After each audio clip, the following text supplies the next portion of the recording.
তো এই দিনগুলোতে রোজা রাখতে হবে, রাতের বেলায় নফল ইবাদত করতে হবে, রাতের বেলায় নফল ইবাদত করতে হবে।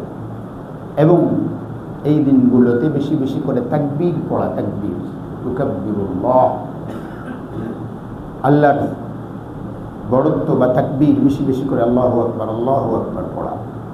একটা হলো তাকবীরে তাশরিক যেটা পড়ি, আর একটা হলো তাকবীর। তাকবীর হলো আল্লাহু আকবার। আল্লাহু আকবারকে কি বলা হয়? তাকবীর বলা হয়। আল্লাহু আকবারকে কি বলা হয়? তাকবীর বলা হয়। আর তাকবীরে তাশরিক হলো আল্লাহু আকবার, আল্লাহু আকবার, লা ইলাহা ইল্লাল্লাহু, আল্লাহু আকবার, আল্লাহু আকবার, ওয়ালিল্লাহিল হামদ। এটা হলো তাকবীরে তাশরিক। তাহলে এই 10 দিন, বরং আপনি আর সাথে আরও 3 দিন যোগ করে নেন, 13 দিন বেশি বেশি করে তাকবীর পড়া চাই। চলতে ফিরতে, উঠতে বসতে, নামাজের পড়ে চড়ে সব সময় বেশি বেশি করে কি তাকবীর পড়া চাই। তাকবীর মানে কি? আল্লাহু আকবার, আল্লাহু আকবার, আল্লাহু আকবার, আল্লাহু আকবার পড়া। তো বুখারী শরীফের মধ্যে এসেছে হযরত আবু হুরায়রা রাদিয়াল্লাহু তাআলা আনহু এবং হযরত আব্দুল্লাহ বিন ওমর রাদিয়াল্লাহু তাআলা আনহু, এই দুই সাহাবী, ওনারা বাজারে যাইতেন, মার্কেট, তাই না? বাজারে যাইতেন এই দিনগুলোতে। বাজারে গিয়ে কী জন্য যাইতেন? বাজারে গিয়ে আড্ডা দেওয়ার লেগে যাইতেন, একটু চা খাই আসি, একটু আড্ডা মারি আসি।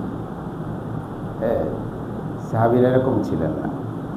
ওনারা দুইজন কানা ইয়াখরুজানি ইলা সুক, বাজারে বের হতেন, ফায়ুকাব্বিরানি, গিয়ে তাকবীর পড়তেন। তাকবীর যখন পড়তেন তো ওই দুই সাহাবী যখন তাকবীর পড়া শুরু করতেন, বাজারের লোকজনও তাদের সাথে তাকবীর পড়তেন। এই দিনগুলোতে প্রিয় হাজিরিন, এই জন্য আমরাও বেশি বেশি করে কি, এই আমলটা কিন্তু নাই, আছে নাকি? এই আমলটা আছে? কথা বলেন না কেন? নাই। আমরা যেই তাকবীর পড়ি সে তো 9 জিলহজ থেকে তাকবীরে তাশরিক করি, ওটা তো আছেই, ওটার কথা আমি বলছি না, ওটা তো সামনে বলছি।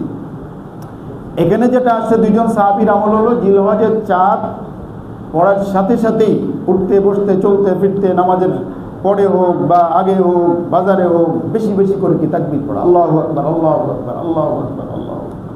তাকবীরের ধ্বনি, আল্লাহর বড়ত্বের ধ্বনি। ঠিক আছে? এই আল্লাহর বড়ত্ব এত পাওয়ারফুল, তাকবীরের ধ্বনি এত পাওয়ারফুল। মুসলমান যখন আল্লাহু আকবার বলে তখন জালিমের বাতিলের মসনদ থরথর করে কাঁপতে ওঠে।